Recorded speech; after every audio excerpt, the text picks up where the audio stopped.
بسم اللہ الرحمن الرحیم وبہ نستعین انہ خیر ناصر ومعین وصلی اللہ علی محمد وآلہ الطاہرین۔ الحمدللہ، خداوند منان کے لطف و کرم سے ہماری گفتگو مغنی الادیب میں حرف الا کے بیان میں تھی۔ عرض ہوا کہ الا 4 طریقوں سے استعمال ہوتا ہے۔ ایک طریقہ استعمال وہی معروف طریقہ کہ الا استثناء کے لیے ہے، اور دوسرا طریقہ استعمال یہ کہ الا غیر کے معنی میں ہو، الا اپنے مدخول کے ساتھ مل کر جمع منکر یا شبہ جمع منکر کے لیے صفت واقع ہو۔ یہ مطلب بیان ہوا۔ مصنف یہاں پر مسئلتان 2 نکات کو بیان کرتے ہیں۔ وہ الا جو وصف واقع ہوتا ہے، مصنف کہتے ہیں کہ وصف اور صفت 2 طریقوں سے آتی ہے۔ ایک مرتبہ صفت یا وصف مخصص ہے، یعنی جو موصوف ہے اس کے دائرے کو محدود کرتی ہے۔ آپ کہتے ہیں نا نکرہ مخصصہ، خوب نکرہ مخصصہ یعنی ایک ایسا نکرہ کہ جس کے دائرے کو تھوڑا سا کم کیا جائے۔ مثلا ایک مرتبہ آپ کہتے ہیں رجلون، دوسری مرتبہ آپ اس نکرے کی صفت لے کر آئیں اور آپ کہیں رجلن عالمون۔ خوب یہاں پر جیسے ہی آپ رجلن کے بعد صفت لے کر آئے عالمون، تو رجلن کا دائرہ تنگ ہو جائے گا، کچھ کمتر ہوگا۔ پہلے رجل عام ہے، عالم غیر عالم سب کو شامل ہے، لیکن جیسے ہی آپ نے کہا رجل عالمون تو اب رجل کا دائرہ کچھ محدود ہو گیا، کیونکہ وہ جو جاہل ہیں اور عالم نہیں ہے وہ اس کے دائرے سے نکل گئے، اب فقط رجل عالمون۔ تو چہ بسا صفت کا کام یہ ہوتا ہے کہ وہ آ کر تخصیص لگاتی ہے۔ کبھی کبھار صفت تأکید کے لیے ہوتی ہے، یعنی دائرے کو محدود نہیں کرتی، لیکن بہرحال اسی گزشتہ بات کی تأکید کے لیے ہے۔ ایسے بھی ہوتا ہے، مثلا قرآن مجید میں آپ پڑھتے ہیں نا نفخۃ واحدہ، خب جیسے ہی آپ نے کہا نا نفخۃ واحدہ، تو یہاں پر یہ صفت اب واحدہ کی جو شکل میں ہے اس نفخۃ کی تخصیص کا باعث نہیں بن رہی، کیونکہ نفخۃ پہلے ہی مرہ پر دلالت کرتا ہے، واحدۃ اس کی تأکید ہے۔ تو صفت ایسے 2 طرح سے ہوتی ہے۔ فرماتے ہیں کہ یہاں پر یہ جو الا اس جمع منکر یا شبہ جمع منکر کے لیے جو صفت واقع ہوتی ہے، بعض مواقع پر یہ صفت مخصص ہے، وصف مخصص ہے، اور بعض موارد میں وصف مؤکد ہے، تاکید کے لیے ہے۔ اچھا، کہاں پر یہ وصف مخصص ہے اور کہاں پر یہ وصف مؤکد ہے؟ فرماتے ہیں کہ اگر ما بعد الا اپنے موصوف کے ساتھ مفرد، تثنیہ یا جمع ہونے کے اعتبار سے موافق ہو تو وہاں پر وہ وصف مخصص ہے، اور اگر اس کے مخالف ہو افراد وغیرہ میں تو وہاں پر مؤکد ہے۔ مثلا ابھی جو ہم نے شعر پڑھا تھا گزشتہ درس میں کہ وَكُلُّ أَخٍ مُفَارِقُهُ أَخُوهُ لَأَمْرُ أَبِيكَ إِلَّا الْفَرْقَدَانِ، تو اب یہاں پر یہ کل اخین در حقیقت کیا ہے؟ ہر دو بھائی، درست ہے کہ ان کی صفت یہ ہو کہ غیر فرقدان، ہر وہ دو بھائی جو فرقدان کے غیر ہیں، درست ہے، ان میں یہ قانون جاری ہے کہ مفارق ہو اخو ہو، ایک بھائی دوسرے بھائی سے جدا ہوتا ہے۔ اب یہاں پر یہ جو الا الفرقدان یعنی غیر الفرقدین، یہ جو یا درست اعراب پڑھوں غیر الفرقدین، یہ جو اس کے لیے صفت واقع ہو رہی ہے اس کل اخوین کی نسبت سے مخصص ہے، کیونکہ کل اخوین عام ہے، سب کو شامل ہے، حتیٰ فرقدین کو بھی شامل ہے۔ تو اب جیسے ہی آپ نے کہا کل اخوین کہ جن کی صفت یہ ہے کہ بِأَنَّهُمَا غَيْرُ فَرْقَدَيْن، یہ صفت اس کے دائرے کو محدود کرتی ہے، کیونکہ کل اخوین تمام دو بھائیوں کو شامل ہے، لیکن غیر فرقدین جیسے ہی آپ نے کہا اب کل اخوین کا دائرہ تھوڑا سا تنگ ہو گیا، یعنی ہر دو بھائی ان بھائیوں کے علاوہ، دائرہ محدود ہو گیا۔ یہ ہو جائے گی صفت کہ جہاں پر مخصص والا کام دے رہی ہے۔ اچھا، چہ بسا صفت مؤکد ہے، تأکید کے لیے ہے۔ مثلا میں کہتا ہوں لہو اندی عشرۃ الا درہمون، میرے پاس 10 ہیں، یعنی لہو اس کے لیے ہے، اندی میرے پاس عشرۃ 10 الا درہمون، وہ 10 کے جن کی صفت یہ ہے کہ غیر درہم ہے، وہ 10 ایک درہم کا غیر ہے۔ خوب معلوم ہے کہ ہر 10 ایک درہم کا غیر ہوتا ہے۔ یہ الا درہمون، یہ جو صفت واقع ہو رہی ہے یہ تأکید کے لیے ہے، کوئی 10 کے لیے مخصص کی حیثیت نہیں رکھتی۔ اچھا، یہ پہلا مسئلہ کہ عبارت کو دیکھیں، پھر دوسرے کو دیکھتے ہیں۔ فرماتے مسئلتانی، 2 مسئلے، الاولا دونوں میں سے پہلا، ان الوصف بإلا وما بعدها علی قسمین، فرماتے ہیں کہ وہ جو وصف الا اور ما بعد الا کے ذریعے سے آتی ہے وہ 2 طریقوں سے ہے۔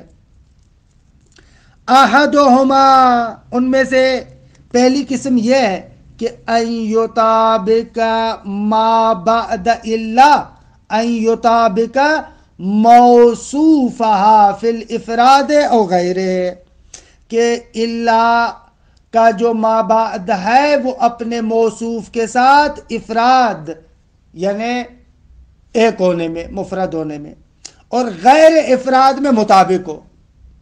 اگر ایسے ہو تو فالوصف مخصصون، تو پھر وہاں پر وصف کیا ہوگی؟ مخصص ہوگی، موصوف کے دائرے کو تھوڑا سا محدود کرے گی۔ کل بیت المتقدم، جیسے گزشتہ بیت، اذ المعنی حینئذ، کیونکہ اس وقت بیت کا معنی یوں بنے گا کل اخوین موصوفین بانہما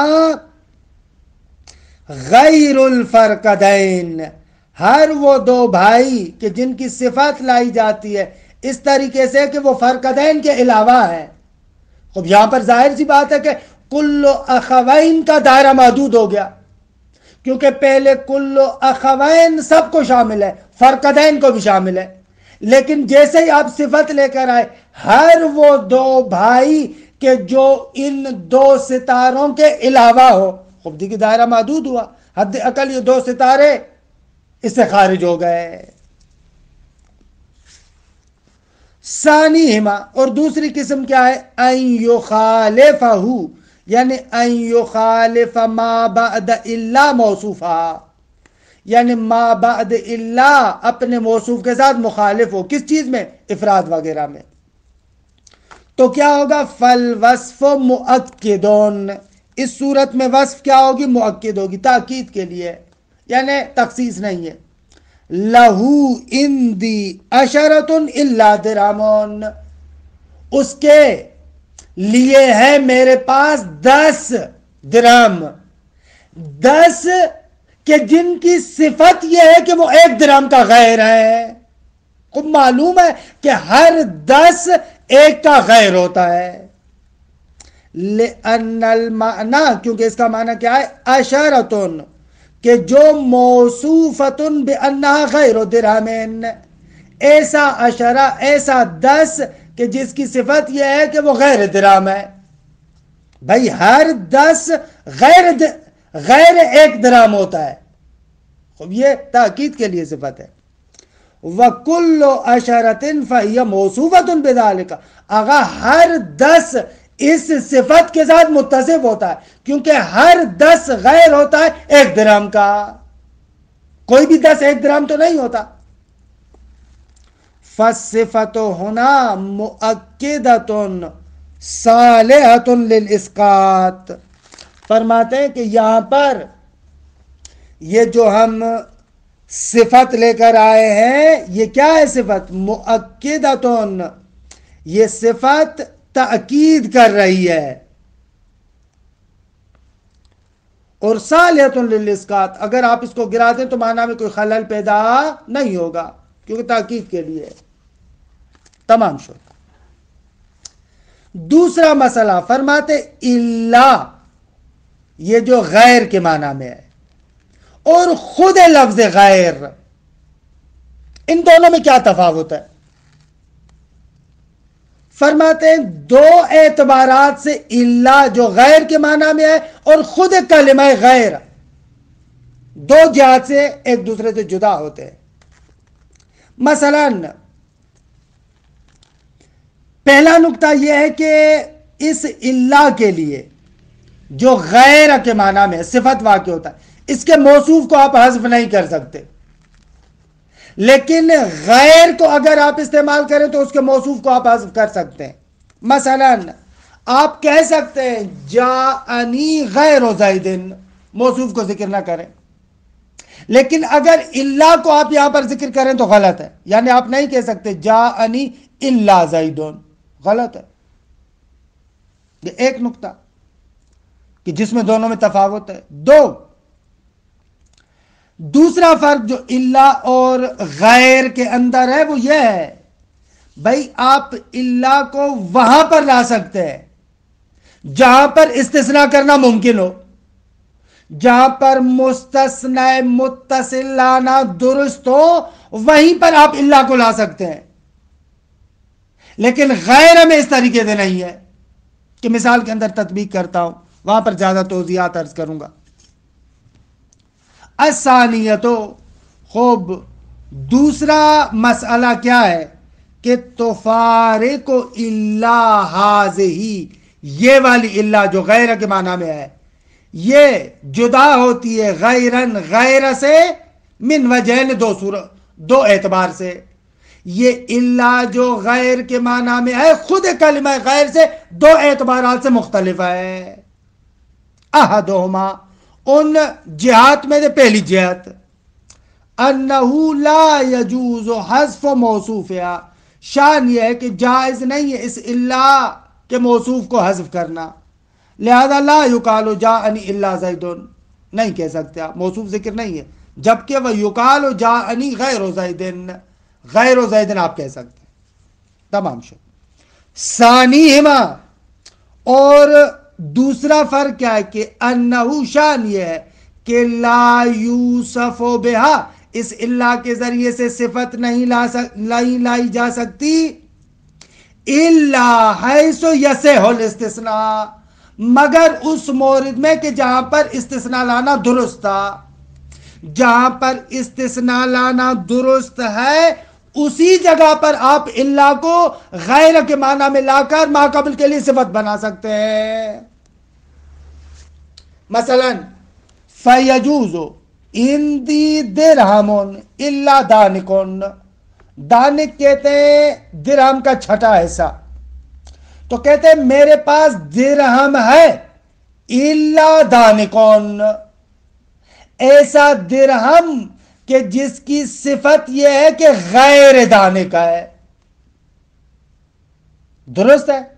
درست ہے. یہاں پر آپ لا سکتے ہیں. خب بھائی کیسے کہہ رہے ہیں؟ اس لیے کہ آپ اس اللہ کو استثنائیہ بھی قرار دے سکتے ہیں. آپ کہہ سکتے ہیں اندی درہم الا دانکان، میرے پاس درہم ہے الا دانکان، مگر یہ کہ اس کا یک ششم نہیں ہے، ایک دانک نہیں ہے. اب لا سکتے ہیں دیکھیے، میرے پاس درہم ہے، دانک نہیں ہے. انه لا یوسف بها الا حيث يصح الاستثناء فيجوز عندي درهم الا دانکن. کیوں؟ اس لیے کہ لانه يجوز الا دانکن، الا دانکن میں یہ الا غیر کے معنی میں صفت قرار دے رہے، لیکن الا دانکن حرف استثناء کے معنی میں استثناء کر سکتے ہیں. جبکہ وَيَمْتَنِعُ إِلَّا جَيِّدٌ، اندی درہم الا جید غلط ہے. کیوں؟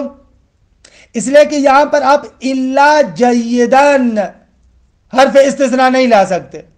بھائی کیوں حرف استثناء نہیں لا سکتے؟ کہتے ہیں کہ بابا ہم نے آپ کو کل کلی قانون بتایا تھا، ہر وہ جگہ جہاں پر مستثنی منہ میں عمومیت ہو وہاں پر آپ استثناء کو لا سکتے ہیں. اگر مستثنی منہ میں عمومیت نہ ہو تو وہاں پر آپ استثناء نہیں لا سکتے. اب یہاں پر درہم میں وہ عمومیت تو نہیں ہے، ایک درہم ہے اس میں عمومیت تو نہیں ہے جید اور غیر جید کی نسبت سے. درست ہے؟ خب لہذا یہاں پر آپ استثناء نہیں لا سکتے. خب استثناء نہیں لا سکتے تو آپ یہ اللہ جو غیر کے معنی میں وہ بھی نہیں لا سکتے. دیکھیں عبارت کو، ثانیہما انہ لا یوصف بہا، اس اللہ کے ذریعے سے وصف نہیں لائی جاتی، الا مگر اس مورد میں کہ ہے سو یصح الاستثناء، مگر اس مورد میں کہ جہاں پر استثناء کرنا درست ہو. فیجوز عندی درہم الا دانکن، کیونکہ جائز ہے الا دانکن. لیکن وہ یمتنع الا جیدن، الا جیدن کہنا غلط ہے، ایسے نہیں کہہ سکتے کیونکہ ممتنع الا جیدن، استثناء آپ نہیں لا سکتے. وَيَجُوزُ دِرْهَمٌ غَيْرُ جَيِّدٍ قَالَهُ جَمَاعَةٌ. درست ہے؟ اچھا یہ تھوڑا سا مطلب سمجھیں، تھوڑا سا مطلب کیا کر رہے ہیں یہاں پر گیچ کر رہے ہیں.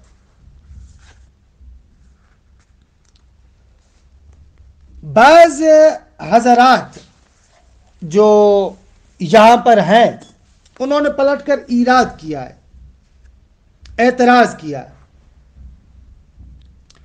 وہ کہتے ہیں کہ بابا یہ جو آپ نے نقطہ ذکر کیا ہے کہ وہیں پر لا سکتے ہیں جہاں پر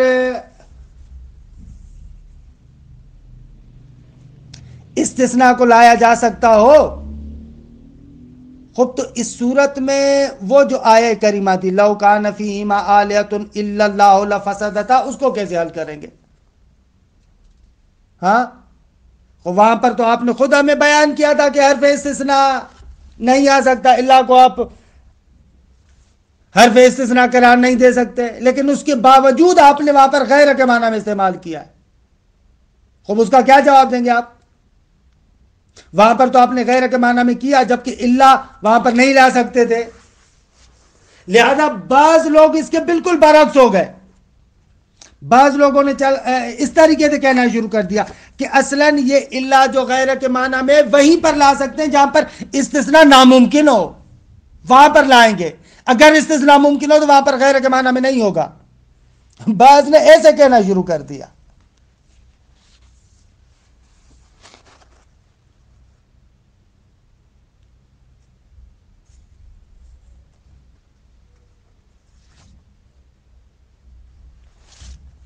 خوب دیکھیں عبارت کو،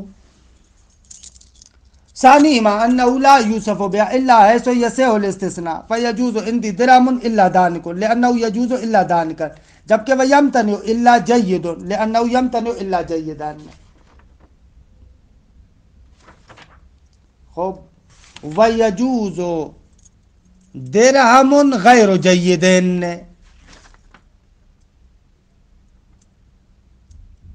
درست ہے؟ یہاں پر یہ عبارت میں تھوڑی سی گڑبڑ ہے، اس عبارت کے اندر تھوڑی سی گڑبڑ ہے، کہ اس عبارت کے ٹکڑے کو آپ رکھیں، انشاءاللہ کل میں عرض کروں گا۔ اس عبارت میں مجھے تھوڑا مسئلہ لگ رہا ہے، دوسرے نسخے کو دیکھو، یہ یہاں پر جملہ اچھا نہیں لگ رہا، وَيَجُوزُ دِرْهَمٌ غَيْرُ جَيِّدٍ قَالَوْا جَمَاعَةٌ، کہ یہ عبارت کا ٹکڑا مزہ نہیں دے رہا، اسی لیے جو جدید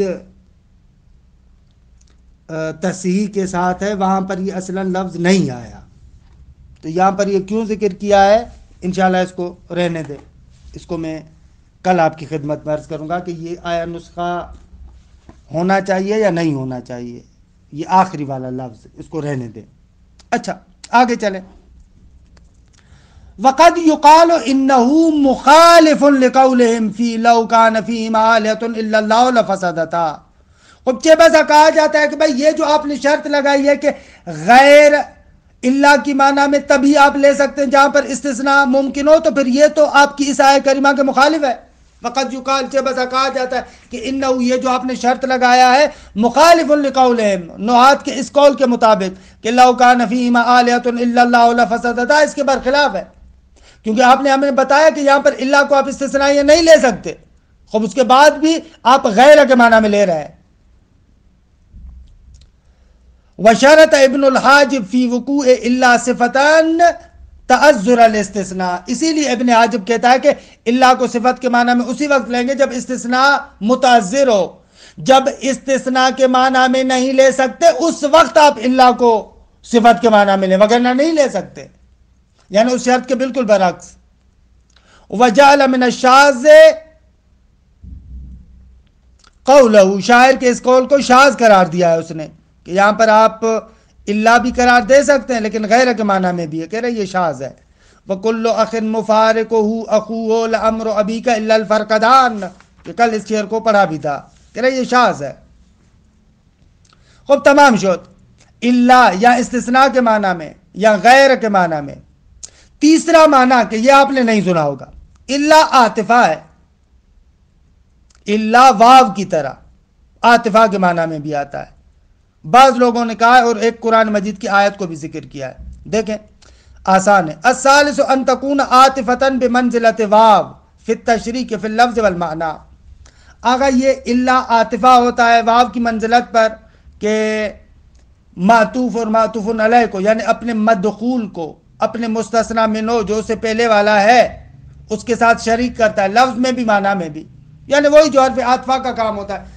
جاءنی زید و امر، یہ واو کیا کرتا ہے، امر کو زید کے ساتھ لفظ میں بھی شریک کرتا ہے، جیسے وہ فاعل ہے ایسے یہ فاعل ہے، معنی میں بھی شریک کرتا ہے، تو اللہ کا بھی یہی کام ہے۔ ذکرہ الاخفش والفراء و ابو عبیدہ وجعلوا منہ قولہ تعالی، آگے اخفش و فراء و ابو عبیدہ نے یہ کہا ہے اور پروردگار عالم کے اس قول کو اسی باب سے قرار دیا۔ دیکھیں کہ یہ آیہ کریمہ کیا ہے، اس طریقے سے ہے کہ حضرت موسیٰ کے بارے میں یا موسیٰ لا تخف انی لا یخاف لدی المرسلون، اے موسیٰ کیوں ڈرتے ہو، نہ ڈرو،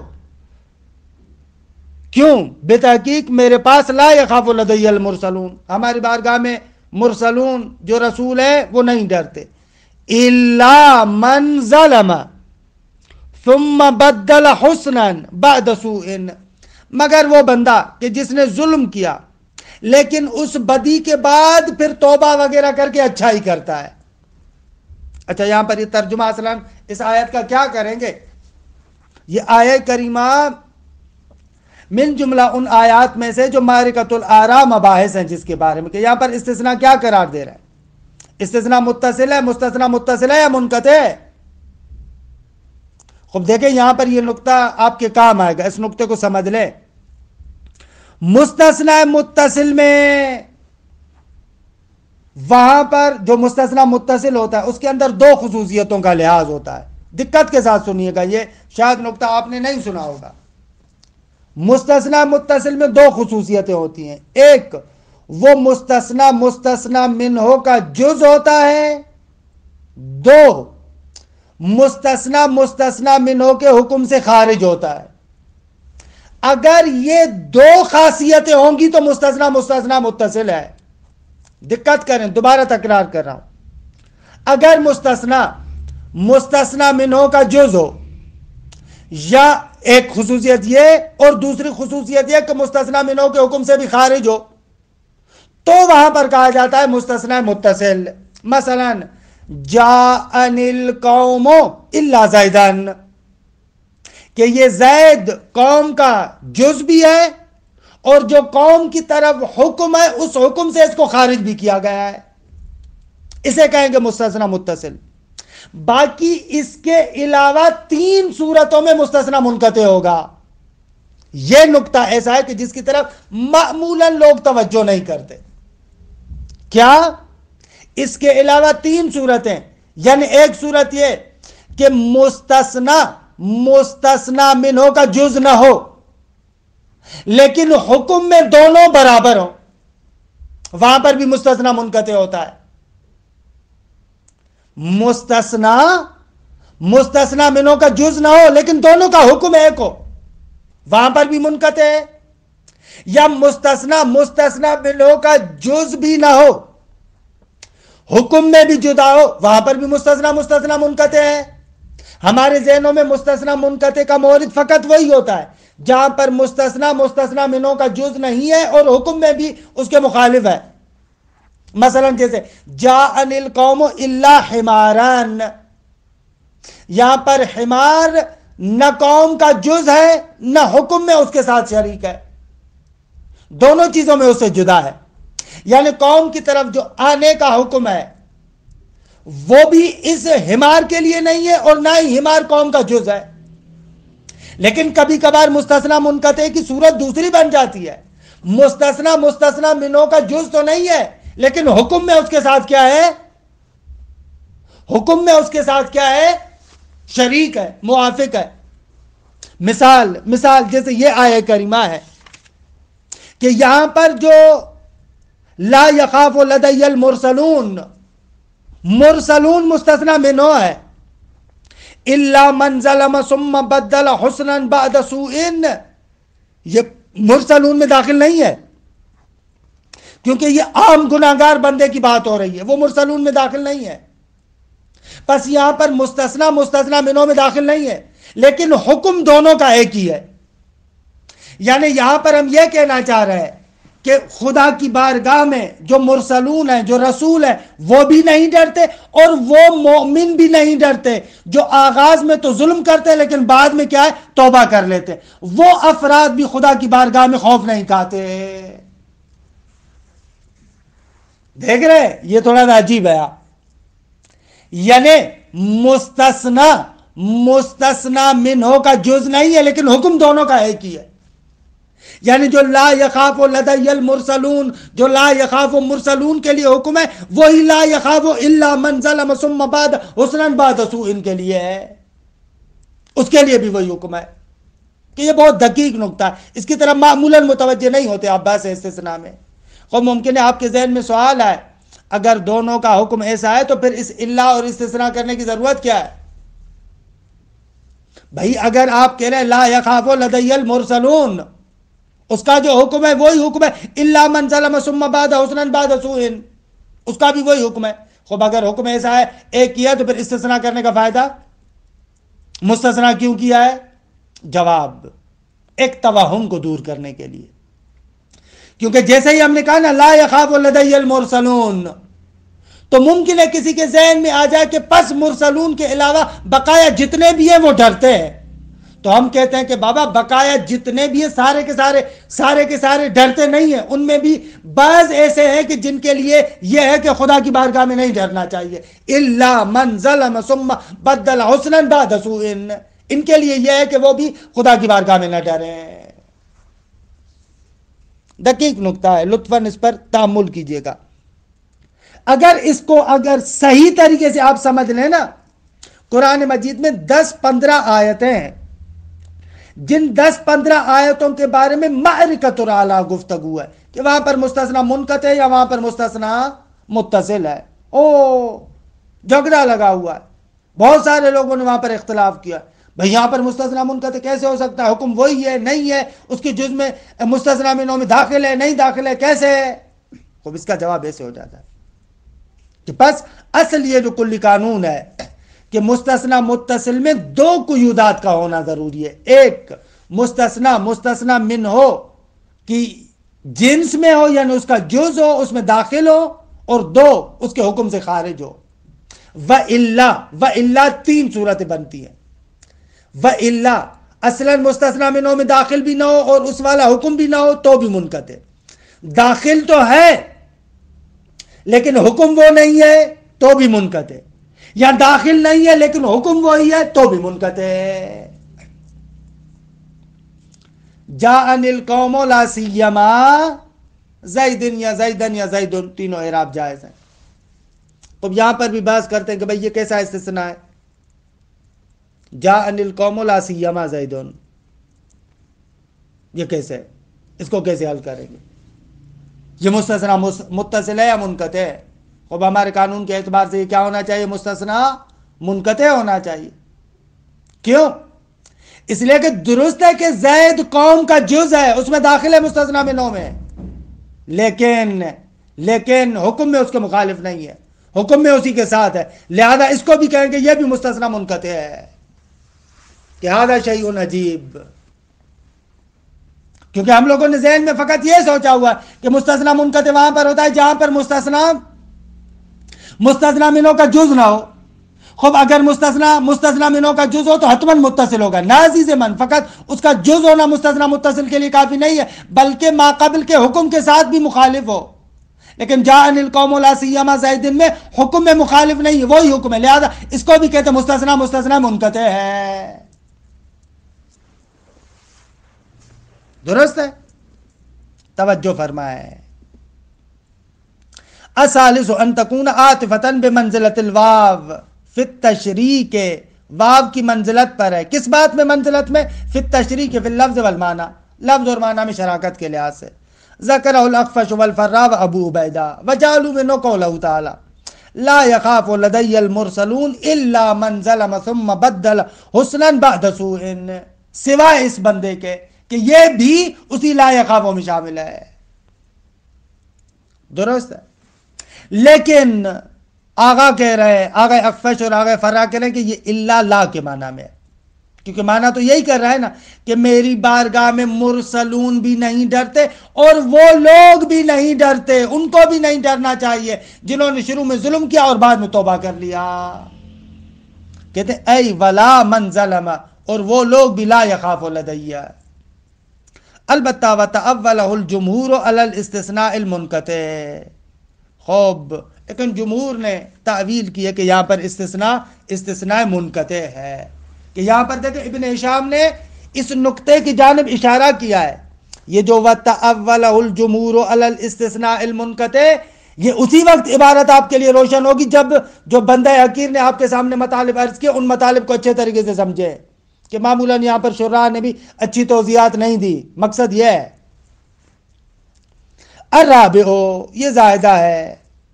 ان تکون زائدۃ قالہ الاسمعی و ابن جنی وحمل علیہ ابن مالک قول شاعر. آگا بعض موارد کے پر یہ اللہ زائدہ ہوتا ہے.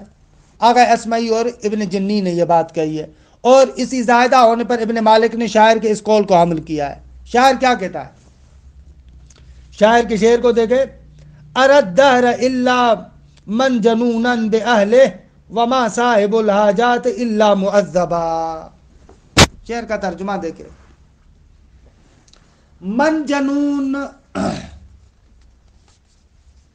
وہ جو چرخہ ہوتا ہے، مثلا پرانے زمانے میں جس چرخے کے ذریعے سے پانی نکالتے تھے نا، کنووں پر جو چرخہ لگاتے تھے، خوب وہ ایک چرخہ لگا ہوتا تھا، چھوٹے چھوٹے اس کے اندر برتن ہوتے تھے اور اس کے گرد بیل گھومتے تھے اور اس سے پانی نکالتے تھے. اس کو کہتے ہیں من جنون. درست ہے؟ اب شاعر یہ کہنا چاہ رہا ہے ارد دہر من جنونا باہلہ، اللہ یہاں پر زائدہ ہے. میں زمانے کو دیکھتا ہوں کہ وہ اپنے اہل کو یعنی اہل زمانے کو اس چرخے میں گھماتا ہے. وما صاحب الحاجات الا معذبا، اور جو صاحب حاجت ہے وہ نہیں ہے مگر یہ کہ معذب ہے، وہ بیچارہ پریشانیوں میں ہوتا ہے. حاجت مند بیچارہ ہمیشہ مصیبتوں میں ہے. تو یہ کہتے ہیں یہاں پر یہ اللہ زائدہ ہے. خوب یہ کہنا چاہ رہا ہے کہ اردہر منجنونا بأہلہ، میں زمانے کو دیکھ رہا ہوں کہ وہ اہل زمانے کو اس زمان کے چرخے میں گھما رہا ہے. خوب اللہ کا یہاں پر ترجمہ نہیں ہوگا، کیونکہ اگر اللہ کا ترجمہ کریں تو اصلاً ترجمہ غلط ہوگا. اردہر، میں زمانے کو دیکھتا ہوں اللہ، مگر یہ کہ منجنونا بأہلہ، مانا ندار ہے. یہاں پر اللہ زائدہ ہے. آغا ابن ہشام کہتے ہیں کہ بابا معنی کو بڑھاؤ نا، ایسے نہیں ہے کہ جب آپ کا دل چاہے اور اپنی طرف سے معنی میں اضافہ کرتے جاؤ نا. اصل یہ ہے کہ معنی میں اضافہ نہ کرو، اصل جو اس کا معنی ہے اسی پر رکھو. اور اگر اس قسم کا شعر وغیرہ بھی آ گیا ہے تو اس کی صحیح طریقے سے توجیہ کرو. آغا ابن ہشام کہتے ہیں بابا میں نے جو نسخہ دیکھا ہے وہاں پر آیا ہے مدہر الا منجنونا بأہلہ. خوب اس صورت میں تو بالکل اللہ اپنے معنی میں ہے. میں نے زمانے کو نہیں دیکھا مگر یہ کہ اپنے رہنے والے لوگوں کے لیے چرخے کی مانند ہے. خوب ترجمہ بالکل درست ہو جائے گا. اور اگر آپ یہاں پر اس مدہر والے نسخے کو نہ مانیں، آپ مانیں اردہر، پھر بھی کہتے ہیں کہ آپ اس کی توجیہ کر سکتے ہیں. اصل میں یہاں پر کیا تھا؟ اصل میں آغا قسم تھا، درست ہے، اور لا کو یہاں پر محذوف کر دیا گیا ہے، یعنی لا اردہر الا منجنونا بأہلہ. قسم بھی تھا اور قسم کے بعد لا تھا، اس لا کو حذف کر دیا گیا ہے. یہ بھائی آپ اتنے محذوفات کہاں سے لے کر آئے؟ قسم، لا. کہہ رہے ہیں کہ اس لیے کہ یہ استثناء مفرغ ہے نا. استثناء مفرغ میں کہتے ہیں کہ کلام منفی ہوتا ہے. خوب جب کلام منفی ہے، استثناء مفرغ ہے، تو یہاں پر حرف نفی محذوف ہے، اور حرف نفی لا وغیرہ قیاسی وہاں پر ہے، اس کو حذف کرنا، یعنی وہاں پر یہ حذف ہوتا ہے جہاں پر جواب قسم ہو. درست ہے، وہاں پر یہ حذف ہوتا ہے. تو لہذا ہم نے کہا کہ یہاں پر قسم بھی معذوف ہے اور لا بھی معذوف ہے، لہذا کوئی نیا معنی نہیں ہے. دیکھیں الرابع ان تكون زائدة قاله الاسمعي وابن جنی وحمل علیہ ابن مالک قول شاعر اردہر الا منجنونا بأہلہ وما صاحب الحاجات الا معذبا. آپ نے دیکھا ہے واقعا دنیا کے اندر محتاج انسان دردوں میں ہوتا ہے، مصیبتوں میں ہوتا ہے، ایسے ہی ہے واقعا. وما صاحب الحاجات الا معذبا، محتاج بندہ بیچارہ ہمیشہ عذاب میں ہوتا ہے. شاید مثال اردہر میں. لیکن آغا ابن ہشام جواب دیتے ہیں، کہتے ہیں وَإِنَّمَا الْمَحْفُوظُ وَمَا الدَّهْرُ، آغا وہ جو نسخوں کے اندر موجود ہے وہ ہے مدہر، لہذا اثراً آپ کے بعد سے خارج ہے. ثم ان ثبتت روایتو، اگر ہم اس روایت اور اس نقل کو بھی مان لیں، کہیں کہ بابا ہے اردہر الا منجنونا بأہلہ، اگر ایسے بھی ہو تو پھر کیا ہوگا؟ فتتخرج علی ان ارا جواب لقسم مقدر، تو آپ اس کو حمل کریں اس بات پر کہ یہ ارا جواب ہے قسم مقدر کے لیے. وحذفت اللہ، اور لا یہاں پر حذف کی گئی ہے. خوب کیسے؟ کہ حذف فی تلائے تفتو، کہ یہ تو قرآن میں آپ نے پڑھا ہے، ہدایہ سے پڑھتے ہوئے آ رہے کہ تلائے تفتو، عوامل میں بھی پڑھا ہے کہ یہاں پر لا قسم کے ساتھ معذوف ہے. تاللہ لا تفتو ہے، قسم بخدا تجھ سے بھلایا نہیں جا رہا. حضرت یعقوب کے بیٹے اسے کہہ رہے تھے کہ قسم بخدا یوسف تم سے نہیں بھول رہا، تم اسے نہیں بھول رہے، نہ کہ تفتو یعنی تم اس کو بھولتے ہو، نہ تاللہ تفتو یعنی لا تفتو، تم یوسف کو نہیں بھولتے. تو قسم کے ساتھ لا کا حذف ہونا مسئلہ نہیں ہے. وَدَلَّ عَلَى ذَلِكَ الْإِسْتِغْنَاءُ الْمُفَرَّغ، اگر یہ آپ نے اتنے معذوف مان لیے، یہ کہاں سے لے کر آئے؟ کہہ رہے ہیں کہ استثناء مفرغ ہمیشہ کلام منفی میں ہوتا ہے.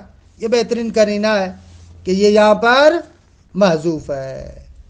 اچھا، تنبیہون، آخر میں ایک تنبیہ کے طور پر نقطے کی طرف متوجہ کرتے ہیں کہ بابا جہاں پر بھی اللہ لکھا ہوا ہو ضروری نہیں ہے کہ آپ فوراً سمجھے کہ وہ اللہ حرف استثناء ہے. کہہ رہے ہیں نا، یہ جو آیہ کریمہ ہے کہ اللہ تنصروہ فقد نصرہ اللہ، کہ پہلے بھی یہ آیت چند مرتبہ گزر چکی ہے کہ کہہ رہے یہاں پر یہ اللہ نہیں ہے، اصل میں ان لا ہے، ایسے ہے۔ تنبیہ لیس من اقسام الا التی فی نحو الا تنصروه فقد نصرہ اللہ، اصل میں انما هذه کلمتان، ان شرطیہ اور لا نافیہ، یعنی اصل میں ان لا تنصروه، اس کو الا نہ سمجھنا۔ تمام شد الحمدللہ۔ اچھا اس کے بعد آتے ہیں حرف الہ کے بارے میں، کہتے ہیں حرف الہ 8 معنی کے لیے آتا ہے۔ پہلا معنی جو آپ نے سنا ہوا ہے انتہائے غایت کے لیے آتا ہے۔ اچھا یہ بھی توجہ کیجئے گا، غایت سے کیا مراد ہے؟ بعض لوگ کہتے ہیں غایت یعنی مسافت، خب بابا جاؤ جا کر دیکھو کسی لغت میں غایت مسافت کے معنی میں تو نہیں آتا۔ بعض لوگ کہتے ہیں غایت یعنی مقصود، لیکن اس کا بھی کوئی معنی مؤصل نہیں بنتا۔ انتہائے غایت یعنی پایان، انتہا درست ہے، پایان کے انجام کو کہتے ہیں۔ انتہائے غایت یعنی ایک شے جو پایان ہو رہی ہے، ختم ہو رہی ہے، اس کے انجام کے لیے الہ آتا ہے کہ یہ یہاں تک، ایسے اس کو کہتے ہیں انتہائے غایت کے لیے۔ اچھا وہ انتہائے غایت زمان کے اعتبار سے بھی ہو سکتی ہے، مکان کے اعتبار سے بھی ہو سکتی ہے، کہ یہ آپ لوگ پڑھ چکے ہیں۔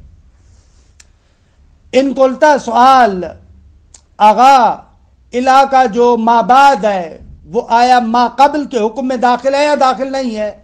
کہہ رہے ہیں کہ بابا پہلی بات تو یہ کہ آپ قرینہ دیکھیں، ہو سکتا ہے قرینہ موجود ہے کہ ما بعد الا ما قبل میں داخل ہے، مثلا قرأت القرآن من اول ہی الی آخر ہے، قرینہ موجود ہے کہ یعنی پورا پڑھا۔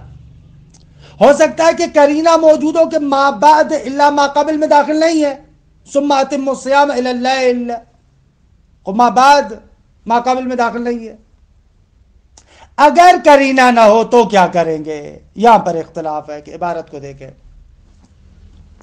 الہ حرف جر لہو ثمانیۃ معان، فرماتے ہیں الہ حرف جر اور اس کے 8 معنی ہیں۔ الاول انتہاء الغایت زمانیہ، خب غایت زمانیہ کی انتہا کے لیے، ثم اتم الصیام الی اللیل، والمکانیہ یعنی انتہاء غایت مکانیہ کے لیے، نحو قولہ تعالی من المسجد الحرام الی المسجد الاقصی، کہ وہی آیہ معراج ہے نا، سبحان الذی اسری بعبدہ لیلا من المسجد الحرام الی المسجد الاقصی، درست ہے کہ یہ اس کے بارے میں بہت زیادہ گفتگو کرتے رہتے ہیں ہم لوگ بھی اور آپ بھی۔ اور اسی طریقے سے وقول عبداللہ ابن زبیر الاسدی، یہ بھی خوبصورت ہے کہ اذا كنت لا تدرین ما الموت فانظری الی ہانی بالسوق وابن اکیلی، اگر تجھے موت کا پتہ نہیں ہے نا، تمہیں کیا پتا کہ موت کسے کہتے ہیں، اگر تمہیں موت کا پتہ نہیں ہے تو جاؤ اس بازار کے اندر پڑے ہوئے حضرت ہانی بن عروہ اور حضرت مسلم بن عقیل کو دیکھو کہ کتنے فجیع طریقے سے ان کو شہید کیا گیا ہے۔ اللہ اکبر۔ اذا كنت لا تدرین ما الموت، اگر جب تو نہیں جانتا کہ موت کیا ہے تو فنظری دیکھو کہاں، الی ہانی بالسوق وابن اکیلی، ہانی ابن عروہ جو اس بازار میں پڑا ہوا ہے وہ اور ابن عقیل کو دیکھو کیسے بازار کے اندر پڑے ہوئے، کہ آپ بہرحال مقاتل کی روایات میں پڑھتے ہیں کہ ان لعینوں نے ان کو شہید کر کے بازار کے اندر گھسیٹا تھا، باقاعدہ پاؤں کے اندر رسیاں ڈال کے ان کے لاشوں کو، بدنوں کو کوفے کے گلیوں میں گھسیٹا گیا تھا۔ تو شاعر کہہ رہا ہے کہ فنظری الی ہانی بالسوق وابن اکیلی۔ تمام شد۔ وَإِذَا دَلَّتْ قَرِينَةٌ عَلَى دُخُولِ مَا بَعْدِهَا فَبِهَا، اگر کوئی قرینہ موجود ہے کہ ما بعد الا ما قبل میں داخل ہے تو فَبِهَا، اس کو ہم لے لیں گے۔ مثلا جیسے کہتے ہیں قرأت القرآن من اولہ الی آخرہ، بھائی میں نے قرآن شروع سے آخر تک پڑھا، آخر تک پڑھا یعنی واقعاً آخری حصے تک پڑھا، ما بعد یہاں پر داخل ہے۔ او خروج ہی یعنی اذا دلت قرینۃ علی خروج ہی تو بھی فبیا، تو بھی مطلب روشن ہے۔ نہ وہ ثم اتم الصیام الی اللیل، اذا دلت قرینۃ علی دخول ما بعدها او خروجہ عمل بها، تو اس پر عمل کیا جائے گا. یہ اذا کا جواب ہے. وَإِلَّا یعنی وَإِن لَمْ تَدُلَّ قَرِینَہ، اگر قرینہ دلالت نہ کرے.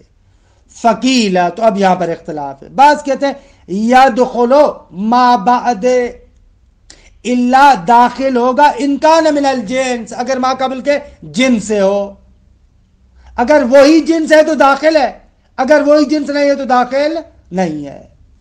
وکیل یدخل مطلقہ، بعض کہتے ہیں کہ چاہے جن سے ہو یا جن سے نہ ہو داخل ہوگا. وکیل لا یدخل مطلقہ، اور بعض کہتے ہیں کہ نہ ہوگا، اصلا داخل نہیں ہے. ابن ہشام کہتے ہیں وہو صحیح، قول صحیح یہ ہے کہ داخل نہیں ہے، کیونکہ لأن الاکثر مع القرینۃ عدم الدخول، کیونکہ قرینے کے ساتھ جو اکثر استعمال ہوا ہے وہ یہ ہے کہ اللہ کا جو ما بعد ہے وہ ما قبل میں داخل نہیں ہے. خوب اکثر ایسے ہے تو فیجب الحمل علیہ عند التردد، جب آپ کو شک ہو کہ ما بعد اللہ ما قبل میں داخل ہے یا داخل نہیں ہے تو اس اکثر پر آپ حمل کریں گے، کہیں گے کہ داخل نہیں ہے. تمام شدہ. دوسرا اللہ کا معنی معیت ہے. خوب فرماتے یہ معیت وہاں پر ہے جب اس مدخول اللہ کو کسی اور شے کے ساتھ مسند الیہ وغیرہ کے ساتھ آپ ضمیمہ کر سکتے ہو. مثلا یہ جو آیہ کریمہ ہے حضرت عیسیٰ علی نبینا و علیہ وآلہ السلام، سورہ آل عمران کی 52 نمبر آیت، کہ وہاں پر فلما احس عیسیٰ منہم الکفر، جب حضرت عیسیٰ نے اپنی قوم میں سے کفر محسوس کیا، قال من انصاری الی اللہ. اب یہاں پر الی ما کے معنی میں، ترجمے پر غور کیجئے گا، معمولاً ایسے ترجمہ نہیں کرتے. قال من انصاری الی اللہ، کون ہے میرا مددگار، الی اللہ یعنی ما اللہ، خدا کے ساتھ. بھائی میرا مددگار خدا تو ہے، اور کون ہے خدا کے ساتھ میرا مددگار بنے. ترجمے پر غور کیا، ترجمہ کیسے کیا میں نے، یہاں پر الہ کو ما کے معنی میں لیا، اور یہ الی اللہ یہ ضمیمہ بن رہا ہے کس کے ساتھ، من انصاری کے ساتھ. الثانی المعیت وذالک اذا ضممت شیئا الی آخر، یہ وہاں پر ہے جب اذا ضممت شیئا الی آخر، جب ایک شے کو دوسری شے کے ساتھ ضمیمہ کرے. جیسے یہاں پر ہے من انصاری الی اللہ، کون ہے میرا مددگار اللہ کے ساتھ، یعنی ایک مددگار تو میرا اللہ ہے، اس کے ساتھ دوسرا کون ضمیمہ بنتا ہے. ایسے وَبِهِ قَالَ الْكُوفِيُّونَ وَجَمَاعَةٌ مِّنَ الْبَصْرِيِّينَ، کوفی اور بصریون کی ایک جماعت کا یہی کہنا ہے من انصاری الی اللہ، یعنی اللہ تو میرا مددگار ہے، اس کے علاوہ کون میرا مددگار بن رہا ہے. وَلَا يَجُوزُ إِلَىٰ زَيْدٍ مَالٌ، کیونکہ یہاں پر ضمیمہ تو نہیں ہے، تُرِيدُ مَعَ زَيْدٍ مَالٌ، نو معنی نہ دارے، کسی اور شے کے ساتھ ضمیمہ کرے نا، یہاں پر نہیں ہو رہا. الثالث، تیسرا معنی، کہ اس معنی کو تھوڑا سا دقت کے ساتھ سمجھیے گا، یہ بھی الہ کا خوبصورت استعمال ہے. الہ تبیین کے لیے آتا ہے، بیان کرنے کے لیے، لیکن کس شے کو بیان کرتا ہے. فرماتے الہ اس شے کی تبیین کرتا ہے اور اس شے کو بیان کرتا ہے کہ جو الہ کا مجرور ہے نا، وہ الہ کا مجرور فاعلیت رکھتا ہے، فاعل ہے. درست ہے، الہ کا مجرور فاعلیت رکھتا ہے، فاعل ہے، فعل کے لیے یا شبہ فعل کے لیے. جو اس سے پہلے فعل یا شبہ فعل آیا ہے اس کے لیے یہ الہ کا مجرور فاعلیت کی حیثیت رکھتا ہے. البتہ یہ والا الہ وہاں پر استعمال ہوگا، اس کے لیے شرط ہے کہ اس سے پہلے فعل تعجب ہو یا افعل تفضیل ہو. درست ہے، فعل تعجب ہو یا افعل تفضیل ہو جو حب اور بغض اس کا معنی بیان کرتا ہو. مثال دوں میں آپ کو، مثلا قرآن مجید کی یہ آیہ کریمہ جو حضرت یوسف کے بارے میں، قال رب السجن احب الی مما یدعوننی الیہ، کہ وہ جو مصر کے اندر خواتین حضرت یوسف کو اپنی جانب بلا رہی تھی، تو وہاں پر حضرت یوسف بارگاہ پروردگار عالم میں التجا کرتا ہے. قال رب السجن، اے میرے پروردگار السجن احب الی مما یدعوننی الیہ، جس چیز کی طرف یہ مجھے بلا رہی ہیں اس سے میرے لیے زندان بہتر ہے۔ اب یہاں پر یہ جو الہ ہے اس کا مدخول فاعلیت والا معنی رکھتا ہے، درست ہے، اور اس سے پہلے افعل و تفضیل بھی ہے جو حب کے معنی کے لیے ہے، یہ تیسرا معنی۔ الثالث التبیین وہی المبینۃ لفاعلیت مجرورہا، تیسرا مورد وہ ہے کہ جہاں پر الہ بیان کرتا ہے کہ اس کا جو مجرور ہے وہ فاعلیت رکھتا ہے، فاعل ہے، البتہ بعد ما یفید حبا او بغضا من فعل تعجب او اسم تفضیل، بعد اس کے کہ جو حب و بغض کا افادہ کرے فعل تعجب اور اسم تفضیل میں سے، نہ وہ قولہ تعالی رب السجن احب الی مما یدعوننی الیہ، اور اسی طریقے سے وقول النبی صلی اللہ علیہ وآلہ وسلم یا ابا ذر ما من شیء، یا ابا ذر ما من شیء ابغض الی اللہ من الدنیا، کہ یہ واقعاً خوبصورت ترین جملہ ہے، سبحان اللہ، کہ یہ تنبیہ الخواطر، کہ یہ مجموعہ ورام کے نام سے بھی معروف ہے، روایات کا ایک بہت ہی خوبصورت مجموعہ ہے، بہت ہی خوبصورت مجموعہ ہے۔ یا ابا ذر، اے ابو ذر، ما من شیء ابغض الی اللہ من الدنیا خلقہ، اے ابو ذر، خدا نے متعال نے جن چیزوں کو خلق کیا ہے ان چیزوں میں دنیا سے زیادہ خدا کے نزدیک مبغوض ترین کوئی چیز نہیں ہے۔ یہ عجیب ہے، ہم لوگوں کی حالت عجیب ہے نا، جو چیز خدا کے نزدیک سب سے زیادہ مبغوض ہے نعوذ باللہ وہ چیز ہمارے پاس سب سے زیادہ محبوب ہے، دنیا کے پیچھے بھاگتے ہیں، لیکن پیغمبر گرامی قدر فرماتے ہیں یا ابا ذر ما من شیء ابغض الی اللہ من الدنیا خلقہ، جو چیزیں خدا نے متعال نے خلق کی ہے دنیا سے زیادہ بدترین مبغوض ترین چیز خدا کے نزدیک کوئی نہیں ہے، اور ہم اس کو لپٹے ہوئے ہیں۔ تو بہرحال شاید مثال الیہ میں ابغضوں کے بعد ہے۔ الرابع، چوتھا معنی اس کا کیا ہے جس کے لیے یہ آتا ہے مرادفہ، مرادفت اللام، لام کے مرادف ہے، یعنی لام کے معنی میں آتا ہے، جیسے عام طور پر آپ کہتے ہیں نا والامر الیک، اب یہاں پر کیا معنی ہے؟ الہ کا اپنا معنی تو نہیں کر سکتے کہ امر تمہاری جانب، یعنی کہ امر تمہاری جانب، یعنی در حقیقت ہے والامر لکا، بات تمہاری ہے، ایسے۔ البتہ بعض لوگ کہتے ہیں کہ نہ، الہ کو اپنے معنی میں رکھیں، کہ اس کی انشاءاللہ توضیحات عرض کروں گا، آ رہی ہیں نیچے توضیحات آ رہی ہیں۔ ایک مبنا ہے کہ انشاءاللہ وہ تنبیہن میں عرض کریں گے کہ ایک مبنا ہے کہ بعض لوگ کہتے ہیں کہ حروف جارہ ہر حرف اپنے معنی میں استعمال ہوتا ہے، دوسرے کے معنی میں استعمال نہیں ہوتا۔ اگر آپ دیکھیں کہ ایک ایسے لفظ کے ساتھ استعمال ہوا ہے جو دوسرے حرف کے ساتھ وہ فعل یا شبہ فعل استعمال ہوتا ہے تو وہاں پر سمجھ لیں کہ تضمین ہے، مثلا کہ اس کی وضاحت کروں گا، ابھی وضاحت کروں گا۔ الرابع مرادفت اللام، لام کے مرادف، جیسے نحو والامر الیکا، یعنی الامر لکا، وکیل الانتہاء الغایہ، بعض کہتے ہیں کہ انتہاء غایت کے لیے، والامر الیکا یعنی والامر منتہن الیکا، ایسے توجیہ کریں آپ، کسی شے کو مقدر مانیں تاکہ مطلب درست ہو جائے۔ الخامسۃ موافقۃ فی کے معنی میں ذکرہ جماعت فی قول النابغہ الزبیانی، نابغہ زبیانی کے اس قول میں، کہ بہرحال وقت تمام ہو گیا، چلیں اس کو چھوڑتے ہیں، کہ اس شعر کی تھوڑی سی وضاحت چاہیے انشاءاللہ جلسے آئندہ میں۔ وصلی اللہ علی محمد و آل بیتہ الطیبین الطاہرین۔